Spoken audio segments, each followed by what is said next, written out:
बिस्मिल्लाहिर्रहमानिर्रहीम, अस्सलाम वालेकुम। मेरा नाम डॉक्टर अहमद एजाज है और मैं सिमिल ओमिक क्लिनिक से अपने बात से आपसे मुखातब हूँ। आज हम आपको एक होम्योपैथी की ऐसी दवा के बारे में बात करेंगे कि जो नक्सीर पे बहुत बड़ा जो है उसका इफेक्ट है। समटाइम ये होता है कि किसी भी इंसान का जो है ब्लड प्रेशर बहुत ज़्यादा हो जाता है और फिर नाक के अंदर से जो कैपिलरीज हैं वो बर्स्ट हो जाती हैं और इंटरनल हेमरेज का भी खतरा रहता है। लेकिन अगर नक्सीर आ जाए तो ये उस इंसान के लिए बेहतर होता है।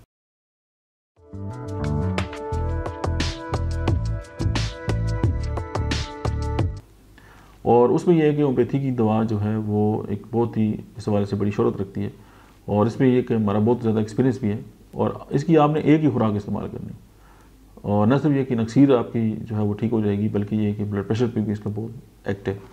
और ये मेडिसिन जो है उसका नाम है वाइपरा और इसको 1 ml में आप इसकी जस्ट एक डोज इस्तेमाल करें तो न सिर्फ ये कि नक्सीर ख़त्म हो जाएगी बल्कि उसके साथ ब्लड के साथ जो बाकी इश्यूज़ हैं वो भी कवर हो जाएंगे। समटाइम ये होता है कि इतनी ज़्यादा नक्सीर होती है कि वो आप जो है वो नाक के अंदर जो है वो कॉटन रखें, आप मतलब बैंडेजेस जो मर्जी करें उस पर नहीं रुकना, क्योंकि उसके पीछे प्रेशर होता है, फ्लो होता है जो है वो ब्लड प्रेशर का। तो ये दवा जो है ना वो दोनों सूरतों में जो है वो काम करती है। तो मुझे उम्मीद है कि ये दवा जो है वो आपकी बहुत ज़्यादा काम आएगी। Thank you very much.